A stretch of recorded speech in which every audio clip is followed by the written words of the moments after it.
Hey everyone, welcome back to the channel. It's Bumper here, back today with a new video. Okay, so today is going to be another episode of the 39. The 39 being the list of video nasties, the Section A list that me and my buddy Trevor over at Double Bill Movies are going through and giving them a bit of a modern day perspective on these movies, how they've aged, you know, should modern horror fans check them out, all that good stuff. So anyway, so today's episode is one of the more infamous video nasties. Okay, we are talking about Wes Craven's The Last House on the Left. Okay, so this is Wes Craven's directorial debut, although I think he had his hand in some poor movies before this, like back in the day. But this is from I should have looked at the year first, 1972. So it's actually older than I thought, actually. So 1972. So, like I said, it's infamous. This one is a bit of a rape revenge type movie. It's got shades of I Spit on Your Grave, but it's also got, you know, some other bits going on, you know, like it's got shades of Last House on the Last House on the Left, House on the Edge of the Park, things like that, you know, that horrible sort of gritty kind of, you just know something's gonna go tits up very soon kind of foreboding atmosphere. So yeah, so we'll jump straight into it then. I got Trev's notes here, so we'll have a look through those and I'll sort of add my opinion as we go. All right, so Trev says in his overview that this is a very gritty film. Okay, yeah, so I'd have to agree. This is definitely one of those ones that's heavy on the grain and gives you that sort of icky feeling that you shouldn't be watching it, especially back in the day on VHS and whatever. It has, in some cases, a strong sense of realism. Okay, yeah, so, I mean, yeah, it definitely feels grounded, no doubt about it, and you could see how this could happen to a certain extent, for sure. It starts off as quite a fun, happy story, even when we meet the bad guys. So, yeah, I mean, similar to I Spit on Your Grave, you know, when you first meet the bad guys, you don't really realise the levels of desperation they're going to go to, like, you know. But, yeah, you kind of meet them. I think they've escaped, are they, from a mental institute or something like that, or a prison, and they're holed up in this flat. And then, like, they decide that the woman they got with them, who's being used as a bit of a shag bunny, like, not that she cares, they want some fresh meat in there. So, yeah, it kind of goes from there. So Trev says, oh, so I go back to what Trevor was saying a minute, because I think I spoiled his line a bit there. It starts off as quite a fun, happy story, even when we meet the bad guys. Then it quickly spirals down to just depravity with a spatter of light relief. So yeah, when things kick off, yeah, it does get pretty depraved, I gotta be fair. Storyline wise, you know, like I said, they want to get a couple more girls in their circle so they can have their wicked way with them, and the sort of like the younger one, the one who's got a little bit of passion about him and whatever, he's downstairs outside smoking a spliff, and these two girls walk past, so he sort of has the bright idea of saying, oh, do you want to come in, buy some marijuana? And then as soon as they're in the flat, then that's it, then the doors lock, and yeah, there's all hell to pay. So into our questions then. Does it feel like watching a video nasty? So Trevor says definitely yes. It has to be in the top 5 for nastiness.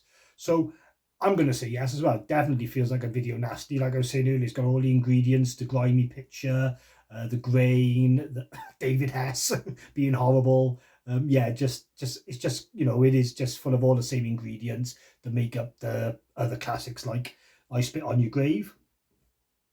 Should it be a video nasty? Trev says 100% yeah, 100% yes. It ticks all the boxes. Okay, yeah, I agree. There's no reason why this would ever not be classed as a video nasty. It definitely is one. Although what I will say is I didn't think it was quite as heavy as I Spit on Your Grave or Cannibal Holocaust. I thought it sort of treaded somewhere in the middle. There wasn't a lot of light relief, like Trev says, but the rape scenes are not as heavy as I Spit on Your Grave. For me, the worst part of this film is when David Hess's character is making the two girls do stuff to each other. You know, like messing with their heads, like making them punch each other and whatever. And that goes through me, that does, like, you know what I mean? But it doesn't last long before the other guy has the bright idea of saying, you know, make them make out instead. So, you know, I'm glad that bit didn't go on for too long, to be honest, because that was making me feel uneasy. So, yeah, so enough waffle. Should modern day horror fans check it out? Definitely, because it doesn't hold back. And if you like and have seen the remake, you need to see its origins. So yeah, he's right. You know, it's going to be a tough watch if you decide to go through it, but you should be okay if you've seen other video nasties. The remake was quite brutal as well, but the problem with the remake is anything that's shot digitally, like, you know, it's got this sort of you know, overbearing sense that it's not real. You know, when it was filmed on 16mm back in the day, or even 30mm, and it got that rough, grainy look, it gives that impression like you're watching something you shouldn't. But these days, you know, it's just all super stylized. But it was good remake, mine. I'm not going against it. It probably is better than this movie, to be fair. But obviously, like, you know, this is a classic. You know, it's a bit like saying the Texas Chainsaw remake's better than the original. You know, you just can't. You just can't be of that opinion because it's such a genre-defining movie. You know. All right then. So this is Trev's summary. It's strange to see a future star of the Karate Kid in the form of Martin Cove, who plays a bumbling young cop. Yeah, I was surprised to see. Is it Martin Cove or Michael Cove? Martin Cove. I'll take Trev's word for it. I was surprised to see him in it. I'm sure it's Michael Cove, but whatever. I was happy to see him in it anyway. So it's one of those faces at first. You think, I know him. Where's it from? Where's it from? And then obviously you can't misplace him, can you? Once you see him close up. And Trav goes on to say, I love that they actually drive past the gang's car and question who it is, not knowing the missing girl, played by Sandra Cassell, really well too. It's just in the woods being horrendously treated by the crooks they're in pursuit of. Yeah, so there's a bit like, you know, where they know these guys have escaped from the mental asylum. They don't know they got two girls kidnapped at this point, but they're looking for them anyway. And it's just like a car pulled up by the side of the road in the lanes, and it looks suspicious as hell, but the police just ignore it and carry on going as you do, like, or they would have ended it all there and then, really. David Hess, I think, is at his best in this and House on the Edge of the Park. Yes, that's two house-related Section 1 video nasties with the same actor. So yeah, I mean, David Hess, although he's only in a couple of these movies, he is kind of like the poster boy for video nasties. He does play the part well. You know, you wouldn't want to go on the wrong side of him in some of these films. He's probably got a bloody rabbit sanctuary in real life, but who knows. And it says, the third act for me gave the film a Texas Chainsaw Massacre vibe, and not just because of the chainsaw. So yeah, so basically, you know, you spend an hour of this film with the girls being tortured and then they end up being murdered.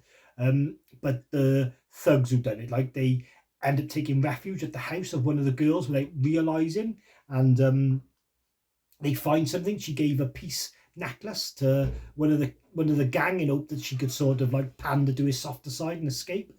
And then the mum like sees that around his neck, so she clicks. The other thing has been mad as well is like they killed the daughter but left her floating in the lake, and the parents find her, so her dead body is actually on the sofa, but they still don't even notice straight away. Like, and then yeah, when they realise and it all clicks in, like the parents, they want their revenge, and on paper it's wicked. The execution is not quite as amazing. There's a wicked bit where the guy's creeping up the steps from his basement and he's got a chainsaw, like, but I think it's just chainsaw noises. Like, if you look at the blade, it ain't spinning, but still, whatever. And you really want him to go to town, but you don't see a lot of it. It's just like a bit off camera, or like David has his face as he's writhing in agony and whatever. The bit at the end I thought was cool, where the mother's losing it though, and she goes and she just runs up to the girl like in a fit of rage and just slits her throat outside. Like, I thought that was pretty cool.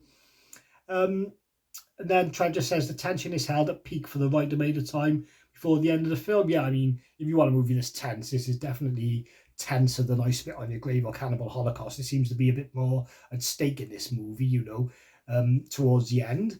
But I think it could have pushed the envelope just a little bit more, but it was probably budgetary constraints. And I'm still blown that it was 1972. I thought it was about 78, 79. So thinking back to then, like, you know, when you look at some of the films from around that era, this movie did pack a punch of violence compared to them, I got to be fair. So Trev's giving this movie 7 out of 10. So a pretty high score. Obviously, he liked it. I'm the same. I enjoyed it. It's not my favourite of the video nasties because it doesn't push it quite far enough for me. But like I said earlier, it sits somewhere in between I Spit on Your Grave, which I would give 10 out of 10, especially based on the subgenre of video nasties. I think it's the best. And then, you know, Last House on the Left, I see just got to come a little bit below it. So I'm going to go with my man Trev and give it 7 out of 10 as well. So, okay. Quick apology to Trevor as well. It took a while to get this video out.